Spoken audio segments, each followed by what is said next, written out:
TV Imaculada, o Evangelho em primeiro lugar.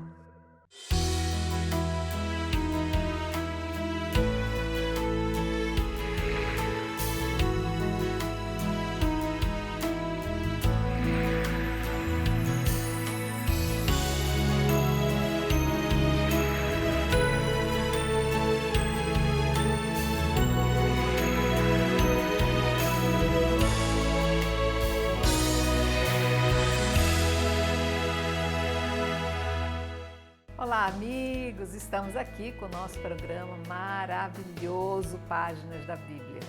Convido você a continuar, porque nós estamos iniciando uma fase linda, uma nova temporada, onde nós estamos estudando o Pentateuco, que são os 5 primeiros livros da nossa Bíblia, que se compara à Torá judaica, que são esses mesmos livros. Então, nós estamos fazendo, para entendermos o Pentateuco, nós iniciamos, claro, pelo Gênesis, que é o primeiro livro da Bíblia, primeiro livro do Pentateuco. Então, nós já estamos, iniciando agora o 3º capítulo, está maravilhoso, vocês acompanhem, porque esse capítulo de hoje é maravilhoso, vai falar das tentações, da tentação principal que aconteceu com todos nós, trouxe consequências drásticas até hoje. Para nos conduzir nesse estudo, eu estou aqui com nossas mestras. Hoje, as nossas 2 meninas biblistas, nossas professoras, contando com a Maíla. Muito obrigada, professora. Eu que agradeço estar aqui com vocês. Ieda, muito obrigada, professora, também. Obrigada pelo convite. É sempre muito bom e a gente convida e elas vêm prontamente. E eu aqui, gente, eu tenho uma aula maravilhosa, só eu e Deus. E como eu aprendo com essas meninas aqui.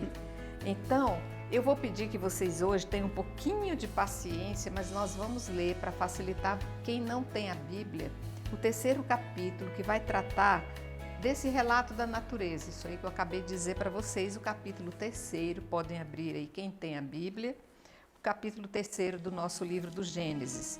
Vai começar a historieta contando o seguinte: a serpente era o mais astuto de todos os animais dos campos que Yahvé, Deus, tinha feito. Ela disse à mulher: então Deus disse, vós não podeis comer de todas as árvores do paraíso? A mulher respondeu à serpente: nós podemos comer do fruto das árvores do jardim, mas do fruto da árvore que está no meio do jardim, Deus disse, dele não comereis, nele não tocareis, sob pena de morte. A serpente disse então à mulher: não morrereis, mas Deus sabe que no dia em que dele comerdes, vossos olhos se abrirão, e vós sereis como deuses, versados no bem e no mal. A mulher viu que a árvore era boa ao apetite e formosa à vista, e que essa árvore era desejável para adquirir discernimento. Tomou-lhe do fruto e comeu. Deu também a seu marido, que com ela estava, e ele comeu. Então abriram-se os olhos dos 2 e perceberam que estavam nus. Entrelaçaram folhas de figueiras e se cingiram. Eles ouviram o passo de Yahvé Deus, que passeava no jardim à brisa do dia, e o homem e a mulher se esconderam da presença de Yahvé Deus, entre árvores do jardim. Yahvé Deus chamou o homem. Onde estás? Disse ele. Ouvi teus passos no jardim, respondeu o homem. Tive medo porque estou nu e me escondi. Ele retomou. E quem te fez saber que estavas nu? Comestes então da árvore que te proibi de comer? O homem respondeu: a mulher que puseste junto de mim me deu da árvore e eu comi. Yahvé Deus disse à mulher: que fizestes? E a mulher respondeu: a serpente me seduziu e eu comi. Então Yahvé Deus disse à serpente: por que fizestes isso? És maldita entre todos os animais domésticos e todas as feras selvagens. Caminharás sobre teu ventre e comerás poeira todos os dias de tua vida. Porém hostilidade entre ti e a mulher, entre tua linhagem e a linhagem dela. Ela te esmagará a cabeça e tu lhe ferirás o calcanhar. A mulher lhe disse: multiplicarei as dores de tuas gravidezes. Na dor darás à luz filhos. Teu desejo te impelirá ao teu marido e ele te dominará. Ao homem ele disse: porque escutastes a voz de tua mulher e comestes da árvore que eu te proibira comer, maldito é o solo por causa de ti. Com sofrimentos dele te nutrirás todos os dias de tua vida. Ele produzirá para ti espinhos e cardos, e comerás a erva dos campos. Com o suor de teu rosto comerás teu pão, até que retornes ao solo, pois dele foste tirado. Pois tu és pó, e ao pó tornarás. O homem chamou sua mulher, Eva, por ser a mãe de todos os viventes. Yahvé Deus fez para o homem e sua mulher túnicas de pele e os vestiu. Depois disso, Yahvé Deus: se o homem já é como um de nós, versado no bem e no mal, que agora ele não estenda a mão e colha também da árvore da vida e coma e viva para sempre. E Yahvé Deus o expulsou do jardim de Éden para cultivar o solo de onde fora tirado. Ele baniu o homem e colocou diante do jardim do Éden os querubins e a chama da espada fulgurante para guardar o caminho da árvore da vida. Esse relato, gente, nos remete à nossa infância também. É como se nós estivéssemos voltando à infância da nossa criação, revendo toda essa história guardada dentro do nosso inconsciente coletivo, né? E é triste ver que tudo estava perfeito para nós e nós, infelizmente, não correspondemos a essa perfeição, né, Ieda? Explica para nós isso aqui com delicadeza, com símbolos, com traduções, porque é linda a história, mas tem muita coisa oculta aqui. Então, esse capítulo 3 do livro do Gênesis, ele vem complementar o capítulo 1 e o capítulo 2. De que forma? No capítulo 1, né, a gente viu, Deus criou tudo e viu que tudo era bom, né? No capítulo 2, ele vai criar o homem do pó da terra e vai inserir esse homem no jardim do Éden, que nós chamamos de paraíso. Então, o homem ele é criado fora do paraíso, mas ele é colocado dentro do paraíso por Deus que criou e fez tudo por amor para dar vida em plenitude para o homem, né? Porém, no capítulo 2 se percebe, né, que não é bom o homem estar sozinho, já aparece a solidão, né? E também aparece, quer dizer, nem tudo já estava bom, né? Aparece também a serpente. A serpente está ligada à árvore do conhecimento do bem e do mal, né? Por quê? Porque o Criador, ele vai criar todas as coisas para que vivam em harmonia, né? Ele cria a natureza para o homem, mas o homem tem que cultivar, o homem tem que cuidar da natureza, administrar, né? E aí então, também cria o homem e a mulher para se complementarem. E aí aparece então a árvore do conhecimento do bem e do mal, já no capítulo 2, e com a serpente, né? E aí aparece a aliança no capítulo 2:17, que Deus faz com o homem, né? É a primeira aliança, a Bíblia é o livro das alianças, né? De Deus com o seu povo. Então aí aparece as alianças, a primeira aliança que Deus faz com o homem. Que é o sinal do compromisso, né? Sinal de compromisso, a aliança que o Deus faz com o homem. A aliança é o símbolo que? Do anel, do compromisso, de fidelidade e do amor mútuo, né? Entre Deus e o homem que ele criou. Aqui o texto, quando fala homem, fala da humanidade, né? Então, Então, o que acontece no capítulo 13? O capítulo 13, do livro do Gênesis, ele vai falar, ele vai narrar, né, apresentar O livro do Gênesis é o livro das origens, né, de como aconteceu, como foi criado o mundo, tem explicação, né, da criação do homem, da natureza, como é que surgiu o povo de Deus. E aqui nesse capítulo 3, de maneira específica, ele vai falar da origem do mal, a origem do pecado, é o primeiro pecado cometido pelo homem, né? Então ele vai falar como é que apareceu a sedução, como é que foi o descumprimento dessa ordem, dessa aliança que foi quebrada pelo homem, né? Deus colocou, né, a árvore do conhecimento do bem e do mal e disse para o homem que ele poderia comer de todas as árvores, né, menos da árvore do conhecimento do bem e do mal. Quer dizer, o homem não estava, Deus não estava privando o homem, porque o homem tinha liberdade, né, de se alimentar e usufruir de tudo que existia. Mas Deus colocou limite, né, porque Ele quer que o homem livremente, né, se submeta a Ele que criou todas as coisas, com confiança e com amor. Tenha confiança, né? E aí que começa a nossa história, né, do rompimento dessa aliança. Aparece então a serpente, né? Bom, antes da gente entrar no texto propriamente dito, do capítulo 3, é importante a gente lembrar que a questão de autor, a questão de data, é muito difícil você dizer, né, quem escreveu, quando que foi escrito, mesmo porque nos programas passados a gente viu, né, falou muito das fontes, né, a Bíblia não foi escrita só por uma pessoa, mas tem diversos autores, escritores sagrados, né, pessoas que em épocas e tempos diferentes, né, viveram situações diferentes, que escreveram o texto.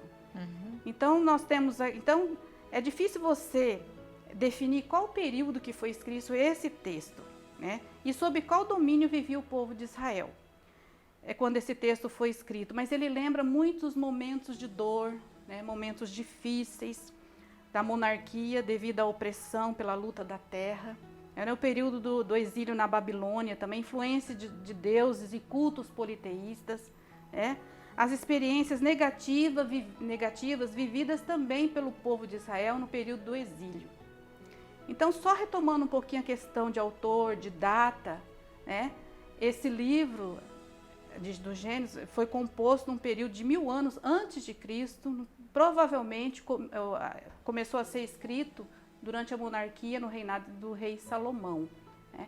E aí então o povo, esse autor sagrado, ele é influenciado pelos acontecimentos. Aí então, para explicar, né, o motivo do sofrimento do homem, né, da dor e do mal, então o autor ele vai escrever esse texto, né, dizendo, a intenção dele é responder, né, o que é o mal, a origem do mal, né? O que é o mal e a origem do mal. Ele tem esse objetivo de escrever, uhum, né?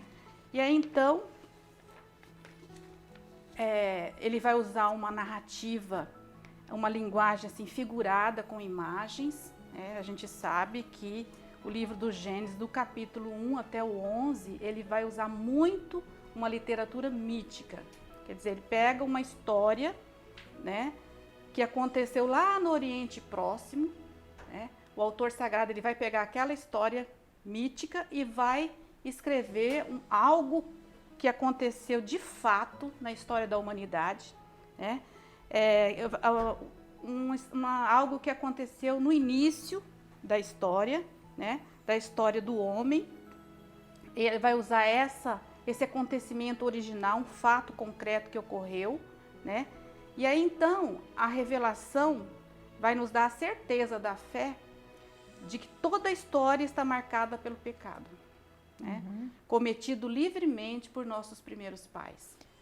E então ele usa essa linguagem mítica, aparece a serpente. Uhum. Abre a narrativa, a serpente. Uhum. A serpente, ela é a personificação do mal. É um agente do mal que aparece no texto. Tá. Uhum. Então, aí que eu quero entrar, já colocando para Maíla. Maíla Ieda fala aqui que, então, nesse momento em que Deus determina que o homem domine tudo que ele colocou à sua disposição, menos aquela árvore do bem e do mal. Mas o homem rompe e ele comete o primeiro pecado. O primeiro pecado é o da desobediência, no caso. Exatamente. Ainda aproveitando esse tema, por que Deus limita essa Ação do homem e não coloca então para que ele toque no fruto da árvore do bem e do mal? Porque só Deus é que tem essa capacidade de discernimento entre saber o que é o bem e o que é o mal. Só Deus, na sua onipotência, ele sabe o que é bom e o que não é.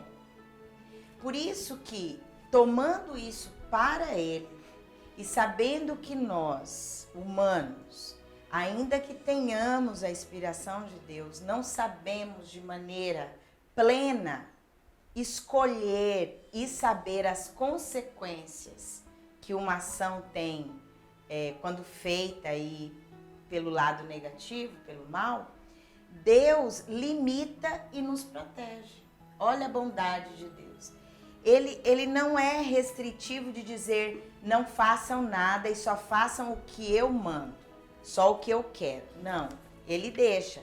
Podem consumir de tudo. As árvores, o consumir os frutos aqui é só uma linguagem para dizer nós podemos fazer sim o que Deus nos permite, mas tem coisas que são próprias de Deus. E o que é próprio de Deus? O discernimento entre o que é o bem e o mal. Só Ele tem isso. Por isso que Ele, para nos proteger, Ele diz: deixe que eu diga e oriente vocês no caminho do bem. Se vocês fizerem esse caminho do bem, o mal não vai entrar, o mal não vai existir. Então, é a proteção de Deus. Mas Ele dá a liberdade. Isso é feito com liberdade. E é aí que, nessa liberdade, entra a escolha que fazemos pelo mal, pela desobediência, que não chega ainda a ser pecado. Por isso que nós chamamos de pecado original, mas na verdade a ação de desobedecer a Deus é que gera o pecado. Então, a ação é a desobediência. Essa ação é a origem de todos os males. Então, a origem do pecado é desobedecer a Deus. É usar da nossa liberdade não para obedecer à voz de Deus, mas obedecer à voz da serpente. E a serpente, ela é tão astuta que a gente vê aqui pelo texto que foi lido, que ela entra com uma narrativa. Ela entra tentando assim seduzir pelo entendimento, mas no final ela seduz pelo físico, por aquilo que o homem sensual, tem, né? pela necessidade que o homem tem quando vê algo realmente concreto diante de si. É a matéria que trai o homem. Exatamente. Porque o homem, como é matéria, se deixa seduzir por outra matéria. Sim. Por isso Jesus falava, né? O espírito é forte, mas a carne é fraca. Esse carne aí é os nossos sentimentos, é o nosso humano. E esse humano é muito no sensível. Eu falava o sensual porque é a sensibilidade do olhar, do tocar, do tomar. Então ela entra com a narrativa racional, fazendo um diálogo, mas no fundo ela vai tentar pelo que é próprio nosso, que é o humano, né, de então, sentimentos. aí eu vejo alguma coisa que eu vou colocar um pouquinho de lenha na fogueira. Eles colocam a figura feminina como sendo a que é mais suscetível ao pecado, à sedução, ao se deixar levar pela tentação da matéria. Não teria sido esse um objeto que traz para a gente o momento em que essa história foi escrita, em que o homem via a mulher sempre como um objeto mais depreciativo, como a mulher como algo mais frágil, como algo que não poderia se impor. O homem era sempre o brilhante, o galhardão, o que se impõe, o que preserva, aquele que se mantém à frente de tudo. Então ele não poderia ter colocado o Adão para receber a Eva. Então ele vai e coloca a mulher para receber. E não só coloca a mulher para receber, como coloca a mulher para ser a transmissora dessa tentação. Ela vai, não só se satisfaz em pegar e morder aquela maçã, como ela acha delicioso e quer que o outro saboreie junto com ela. Mas eu vejo aí atrás algo assim meio o que traz realmente o que era uma figuração da Bíblia, dos antigos, né? Em que a mulher deveria estar sempre submissa ao homem. O texto tem uma influência, né? Machista, vamos dizer. Sim, né? Isso. Tem essa influência, deixa transparecer. Por que não foi Adão que conversou? A serpente não enganou o homem, enganou Exatamente, a mulher. Por que seduziu a mulher e não seduziu o homem? Então, a gente percebe também uma influência, né, machista, que é próprio também da cultura judaica. Né? Que o homem, a mulher sempre tem uma situação inferior ao homem. Isso hoje traz para nós aquelas brincadeiras que a gente já conhece, né? Que a mulher é faladeira, que a mulher se deixa levar, que foi a mulher que levou o homem para pecar, que se não fosse a mulher, o homem não teria pecado, que se fosse só Adão. Aí fica toda essa conotação meio assim. Mas o importante disso tudo não é nem questão de saber se é homem ou mulher, é a gente ver a ação satânica da serpente, que por isso que Deus fala, não toque nessa árvore do bem e do mal, porque ele sabia que ali estava o mal. Nas outras não, ali estava o mal. E o homem não seria astuto o suficiente para superar a astúcia da serpente. E até aproveitando esse gancho que vocês tomaram aqui, quando a gente volta lá no capítulo 2, no versículo 15 a 17, Deus dá a recomendação para não tocar na árvore do conhecimento do bem e do mal, quer dizer, me obedeça, ele fala para Adão. Então. É para ele. Ele tinha, em relação a Deus, a responsabilidade de conduzir o processo. Até porque ele tinha sido criado e Deus deu a ele isso. Então aí vem o texto bíblico até colocando assim, porque talvez foi a mulher que foi a enganada, né, que ouviu a voz. Porque a recomendação não foi dada a ela. Quem estava na frente dessa recomendação era Adão. Ele provavelmente, se tivesse sido tentado pela serpente, como ele ouviu de Deus, não toque, não pegue, não desobedeça, talvez ele também tinha dito não. Ela não tinha ouvido essa recomendação. Mas essa é uma linguagem assim, bem simples, porque no fundo tudo tem um sentido. Uma razão de ser. Uma razão. A razão também é que com essa mesma questão da mulher ter sido tentada e caído nessa tentação, Deus, já no seu plano de salvação, também tem um projeto para essa mulher, né? Que vai ser mais para frente, a gente vai falar, que é por meio dessa mulher do gênero feminino que Deus vai também trazer a redenção. Interessante que o texto fala assim, porque no primeiro momento você lê e pensa assim, naquele momento que a Eva pegou o fruto proibido e provou, que descumpriu, parece que está só ela e a serpente. Mas se você ler com cuidado, lá no versículo 6 vai falar que Adão estava do lado dela no momento. Quer dizer, não fez nada. Então, ele tinha a responsabilidade de dizer não, mas pelo menos deixou as coisas serem conduzidas pela serpente e não por ele. A ele cabia zelar pelo bem-estar, não só da mulher, como de toda a criação, que seria ele e os que viriam depois, né? Exato. Então houve uma falha na administração do primeiro bem da natureza que foi colocado à disposição. É claro que isso tudo é figurativo, mas o mais importante que há por trás disso, que eu vejo aí, é a ação nefasta da serpente, que vai já irritado com o plano de criação elaborado por Deus, de fazer tudo isso para que o filho dele viesse nascer nessa espécie humana, ele já começa agora a prejudicar o projeto divino. Né? E precisamos também já falar aqui que tudo Deus havia criado e tudo era bom. Sim. Então não tinha um mal. Isso. Deus, quando diz a árvore do bem e do mal, não porque o mal existisse. Deus é o sumo bem, então ele sabe que tudo que não está nele nos levará para o mal. Então o mal não foi criado por Deus. Deus não é fonte do mal, Deus é apenas a fonte do bem. Mas aí, para entender, então como que esse mal personificado aí pela serpente, depois a gente vai voltar para dizer quem é essa serpente aí, que a gente precisa esclarecer isso. Mas como esse mal surge? Por que essa serpente? Por que esse mal aparece aqui nessa história? E da onde surgiu então esse mal se Deus não o criou?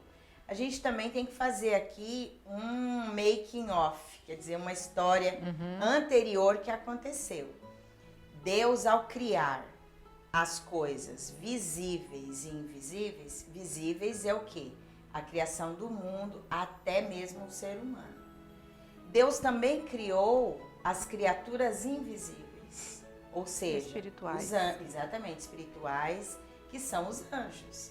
Nessa criação dos anjos, nós temos então a presença de alguns conduzidos por Lúcifer que já se tornaram rebeldes e disseram não a Deus, desobedecendo a Deus. Tudo isso a gente não sabe se ao mesmo tempo da criação do homem ou da criação espiritual. Então, pensando já um pouquinho nisso, a gente fica aqui com essa ideia, depois a gente vai retomá-la, mas é preciso entender de onde surge essa origem do mal que não é de Deus. Ok, voltamos. Vou pedir um pequeno intervalo, mas quando a gente voltar, vamos exatamente começar por essa parte aí, para que fique bem entendido essas origens. Já voltamos.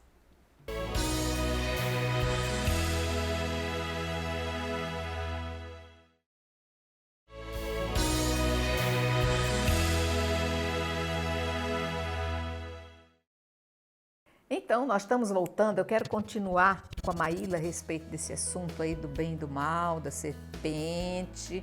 E uma coisa que leva também a gente pensar que essa serpente poderia ter sido um outro tipo de animal, poderia ter sido uma lagartixa, poderia ter sido uma minhoca, poderia ter sido um vírus, poderia ter sido, por que a serpente? E outra coisa, o texto bíblico não fala em maçã, fala em fruto. Por que é que foi adotada a conexão, a figuração da maçã? Tá, então, voltando lá onde nós paramos. Então, ao mesmo tempo, porque na eternidade não existe tempo, Deus criou aquilo que é visível, humano, as criaturas da natureza, nós, e também criou os seres espirituais. Esses seres espirituais são os anjos, criaturas de Deus. Sim. Então, a gente coloca que esses anjos criados por Deus, eles também passaram por uma prova de fidelidade e amor a Deus. Eles não tinham a visão de Deus perfeita. Então, o que eles fizeram? Eles tiveram que dar uma prova de fidelidade a Deus, se submetendo a Ele como sendo Deus.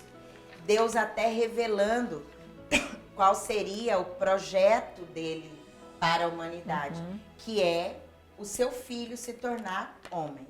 Nesse ponto, alguns anjos, liderados por Lúcifer, eles se rebelam. Então, eles não aceitam servir ao homem, ao ser humano, e não aceitam também que Deus se faça homem. Então, nesse ponto, Lúcifer se rebela, outros o seguem. Então, ali nós temos essa desobediência dessa parte dos seres espirituais, que mostra o quê? O orgulho, a soberba, essa atitude em desobedecer a Deus. Nesse ponto, então, eles não podem mais estar com Deus. Então, por isso que nós temos que esses se tornarão, então, os anjos rebeldes, liderados por Lúcifer, que é Satanás. Os demais, agora, aqueles que se mantiveram fiéis, aí a gente tem toda a aplicabilidade da ação de São Miguel, que luta. Quem é como Deus? Ninguém é como Deus. Eles lutam e esses serão aqueles anjos que recebem de Deus a revelação, a visão beatífica. É por isso que eu falei que era um making of. Não tem essa história aqui no Gênesis, mas tudo isso aconteceu na eternidade. Para nós, no tempo, já vem aqui o capítulo 3. Por isso que já surge aqui o mal, a serpente. Quem é essa serpente? Essa serpente é Lúcifer, é Satanás. Então aconteceu tudo isso na eternidade e aqui ele já aparece. O mal, então, ele surge, não é de uma escolha humana. Entendi. Mas foi de uma escolha angélica. Satanás fez isso. E aqui, como agora, ele já fez a sua decisão de ser rebelde contra Deus, ele quer tentar e carregar aquela que é a criatura mais perfeita que Deus havia feito, que é o homem e a mulher. Por isso que aqui no paraíso, ele vem para tentar o ser humano. Porque ele quer que não só ele tenha tido a atitude de desobediência, rebeldia, orgulho, soberba contra Deus, mas que a criatura humana também o faz. Por isso ele aparece aqui, tentando também o ser humano. Tá, no programa passado, gente, eu falava para vocês desse livrinho aqui, ó. Foi até colocado, né, em programas anteriores. Aqui, vocês lembram que eu comentei por que colocaram a mulher como sendo objeto da sedução e não o homem? Lembra que eu fiz essa provocação? Ele aqui vai dizer assim, ó. Quando essa narrativa foi escrita no tempo do rei Salomão, as mulheres estrangeiras com as quais ele se casava trouxeram sua religião pagã para Israel. Salomão caiu na tentação e adorava os deuses de suas mulheres. Isso reflete quanto, nesta narrativa, a mulher se mostra tentadora. E aí, então, eu entro com você, Ieda. Fica fácil agora de nós entendermos que não foi apenas uma questão de opção da figura masculina ser mais dominante naquela condição, naquela época, naquela mentalidade existente, mas porque existia atrás disso fatos concretos, em que realmente houve uma invasão da infidelidade quanto à religião no tempo de Salomão. No tempo de Salomão, Salomão ele importou todo o sistema político, econômico do Egito, né? E, inclusive, a forma dele também se manter no poder. A serpente aqui é símbolo no Egito, né? A coroa do faraó tem o símbolo da serpente. O que significa aquela serpente? O poder absoluto. Um poder que está acima do bem e do mal. Então, o faraó governava o povo, né, acima do bem e do mal. Você pensa uma pessoa, um ser que se torna absoluto, né, e que tudo que está embaixo tem que obedecer, tem que venerar, tem que cumprir suas ordens, tem que trabalhar e viver em função do faraó. Entendeu? É símbolo do poder absoluto. A serpente, no caso aqui, é o que você relatou, que naquela época realmente da monarquia, né? Salomão, então, ele vai importar toda também essa política do faraó e vai se tornar um rei também absoluto, né? Concentração de poder absoluto na mão dele. Então, a serpente ele tem esse símbolo, né, de poder. Também ela é a serpente na região do povo de Canaã. Também eles eram considerados como a deusa da fertilidade, da prosperidade, né? E hoje a serpente é símbolo da ciência. Porém, então você fala assim, nossa, é símbolo de sabedoria também a serpente. Só que a sabedoria que a serpente utiliza é para o mal. Então ela é um ser astuto, né, um ser inteligente, né, um espírito, voltando aqui nos anjos, né, que é puro espírito, né, e que ronda e está constantemente, de acordo com a carta de Pedro, né, 1 Pedro, e que está rondando para nos tentar o tempo todo, né? Então, essa serpente, explicando o texto aí, ela tinha uma imagem, era considerada uma imagem mítica do mal. No Oriente Próximo também, a serpente, né, era considerada um símbolo divino, tanto da fertilidade, mas também uma ameaça cósmica. A serpente aqui era considerada como se fosse um dragão, né, um ser marítimo que causava destruição. Então existia também esse significado para a serpente. Então um ser também que era destrutivo, né? Então ela vai seduzir Eva, né? Ela é um ser sedutor, ela é astuta.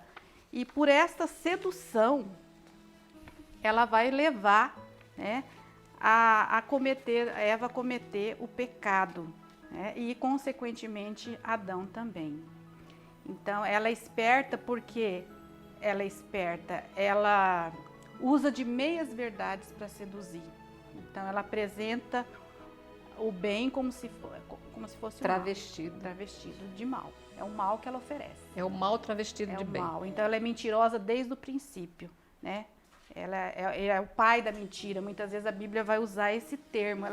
Nas Sagradas Escrituras, né? Ela vai aparecer assim, acumular vários nomes.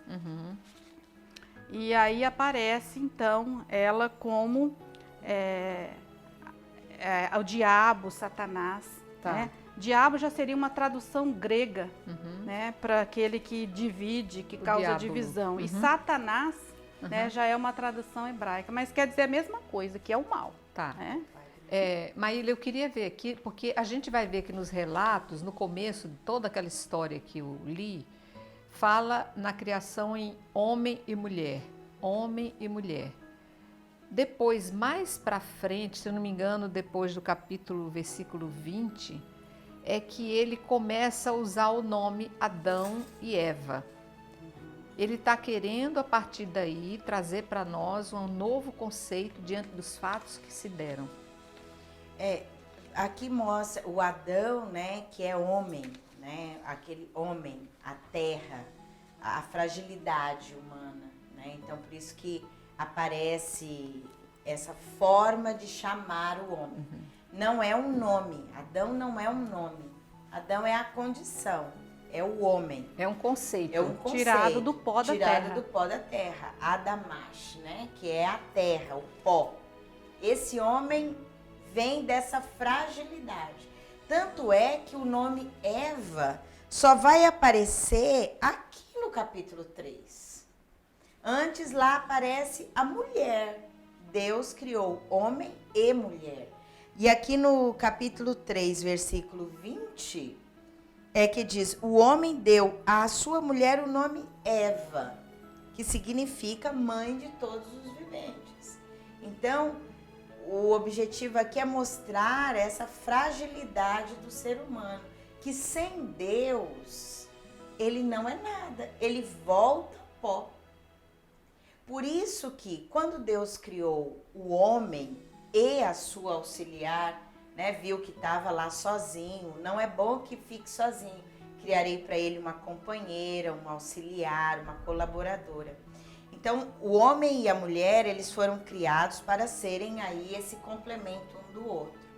Mas eles não podem se salvar, eles não podem viver entre eles sem Deus. Sim. Por isso que, quando eles deixam de escutar a Deus e passam a escutar Um ao outro um apenas. ao outro, até porque foi ela que disse, coma, eu escutei e tomei, disse sim. Quando a gente conversa só entre nós, sem Deus estar aí, a gente sempre vai para o mal.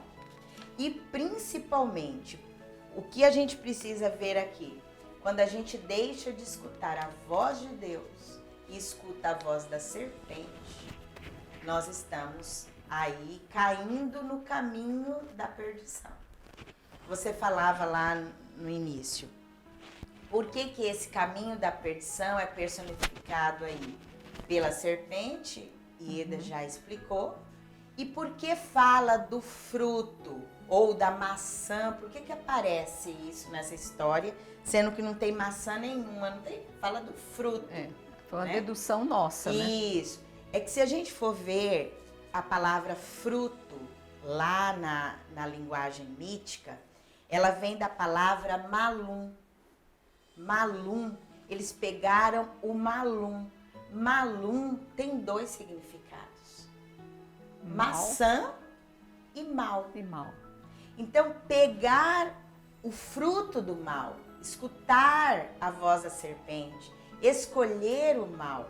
E foi colocado aí como esse significado da maçã, porque realmente, né, mostra, é um fruto tentador, é um fruto que chama a atenção, né? Então, não tem maçã aqui, mas tem esse sentido de algo que tudo nos chama a atenção pelo olhar, Pelos pelos sentidos sensoriais, né? isso. O aroma, Exatamente. pelo toque, né? Pelo E brilho. por não escutar a voz de Deus. Você falava da Eva como sendo a mãe de todos os viventes, é uma denominação, não uma identidade pessoal, mas uma generalização. Sim. E eu me lembrei, minha pequena Eva, Eva, o nosso amor na última astronave, Eva, além do infinito eu vou buscar. É uma musiquinha bonitinha, mas minha pequena Eva, com certeza ele quis dizer minha pequena mulher, né? Meu pequeno objeto de sedução, meu pequeno amor, não exatamente que ela se chamava Eva, Exatamente. né? Porque, de repente, é bom a gente ter esses conceitos bem dentro da gente, porque senão nós vamos entrar naquela história em que todos dizem, não acredito nisso aí, já vi gente rasgar a Bíblia, né? Em alguns vídeos por aí. Quem estava lá para dizer que foi assim? Cadê a testemunha disso tudo?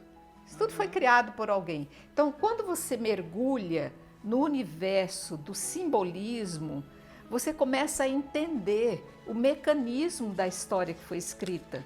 Sim. Foi tirada da simbologia mítica, que já era algo que fascinava os homens, então vamos fascinar também dentro da religiosidade, fazer o cristianismo mergulhar também no mundo de simbologia real, vamos traduzir esses símbolos que já se conhece dentro de uma lenda para um campo da realidade. Então, Eva é um nome genérico. Exatamente. Para a mulher, a mãe.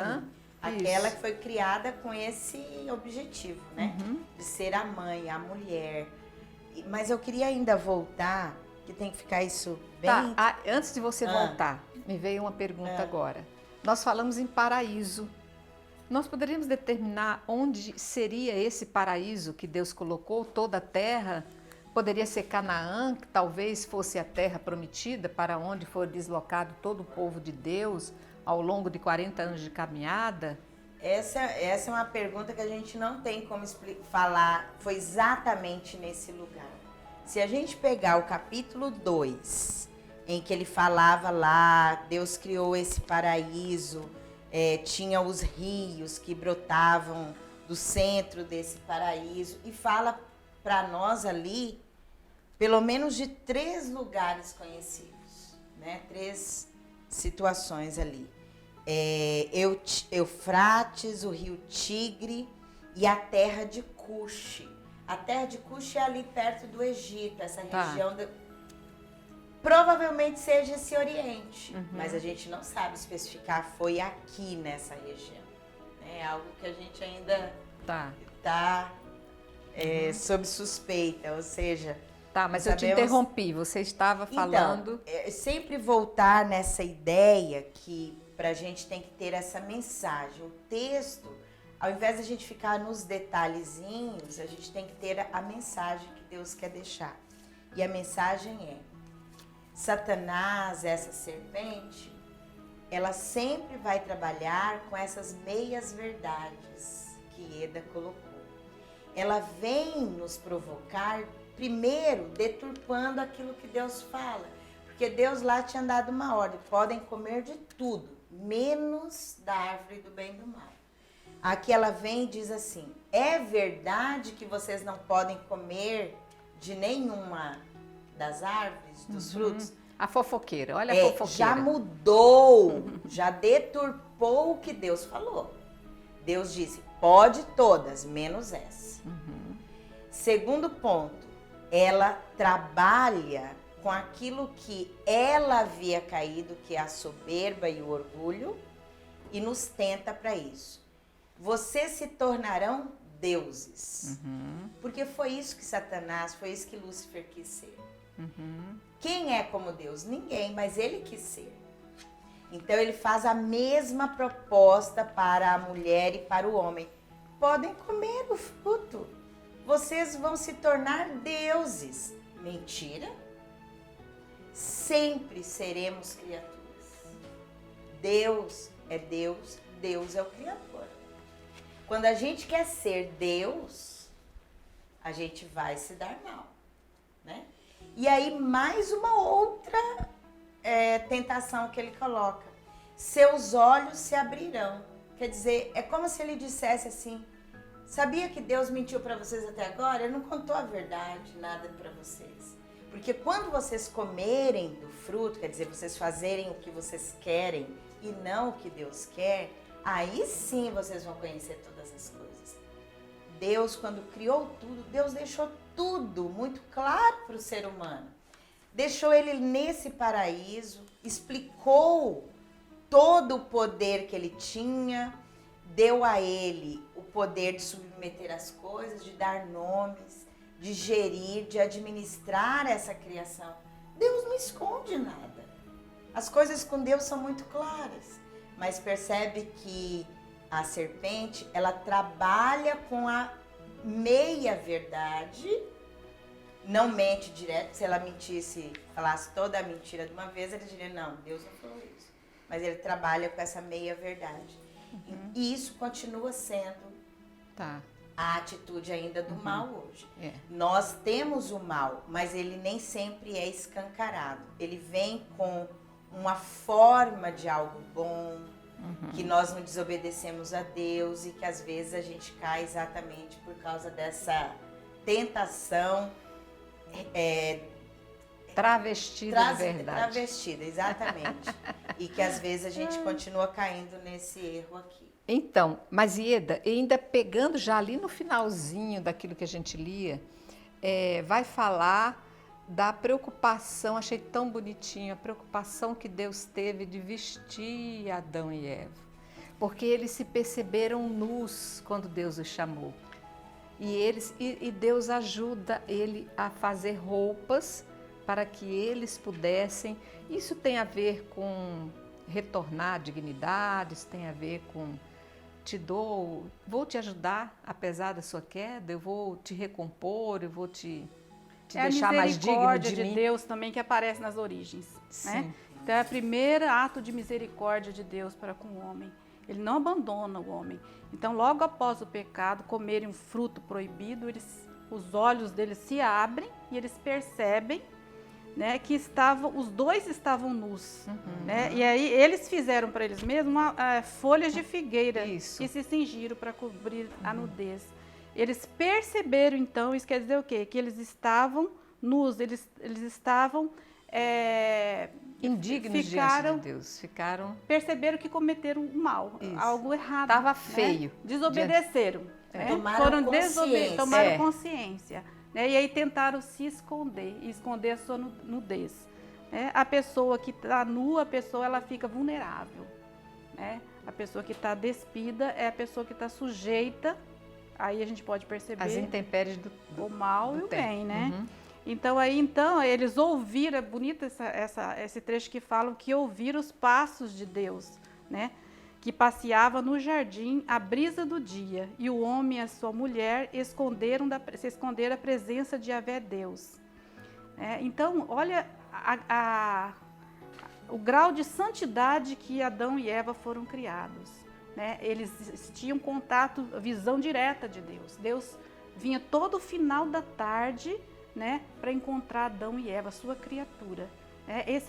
Aí diz que o homem foi criado num grau de santidade e de justiça, né, por Deus. E aí então, né, Deus ele veio passear.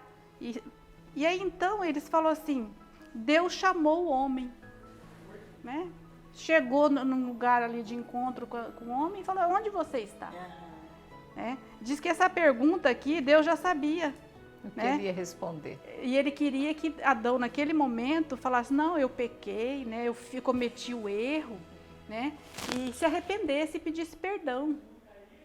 Mas não, Adão começa o quê? A jogar a culpa na mulher. Aí surge outro pecado, né? Aí a mulher culpa a serpente, né? E aí vem as consequências de todo o pecado, né? Para a serpente que vai comer o pó, que vai rastejar. Para a mulher que vai sofrer as dores do parto, vai ser dominada pelo marido, né? Sim, e perceba aqui que Deus, quando ele pergunta para ele, onde está você? É como se dissesse, o que vocês fizeram, né? É como aquela criança que está sozinha em casa, só ela e a mãe. Quebra o copo. Quem quebrou o copo? Não sei. Não assume o que fez. Sou eu, não sei. Não assume. Quando a mãe pergunta quem quebrou o copo, a mãe sabe que foi ele. Ela só quer ouvir ele reconhecer que foi ele. Quando Deus então pergunta para Adão ali, né, está na presença dele e faz essa pergunta, exatamente isso que você coloca. Deus só queria que o homem, o ser humano, homem e mulher, reconhecesse a culpa. Porque Deus não deixa de ser misericordioso, compassivo, de perdoar quando a gente assume o que a gente é. E a primeira consequência do pecado, da desobediência, qual foi? O homem e a mulher se esconderam de Deus. Então, esse esconder significa não tenho mais a confiança. Aquela harmonia que nós tínhamos com Deus, não temos mais. Então, o pecado, ele tira de nós a confiança em Deus. Por isso que até hoje, e sempre vai ser assim, o pecado faz a gente perceber assim, será que Deus é bondoso mesmo comigo? Se eu pedir perdão, ele vai me perdoar? Será que eu não tenho que ficar nessa condição de pecado mesmo, porque já não tem mais jeito? É consequência tudo isso dessa origem que aqui nós tivemos, né? E estar nus, até mais do que a questão mesmo do corpo, significa olhar a miséria. Olhar que a gente, estando nus, perdeu a dignidade. O pecado nos fez perder essa dignidade. É claro que no próximo programa a gente vai olhar isso. Perder a dignidade do homem e da mulher nesse momento aqui não significa que está tudo perdido.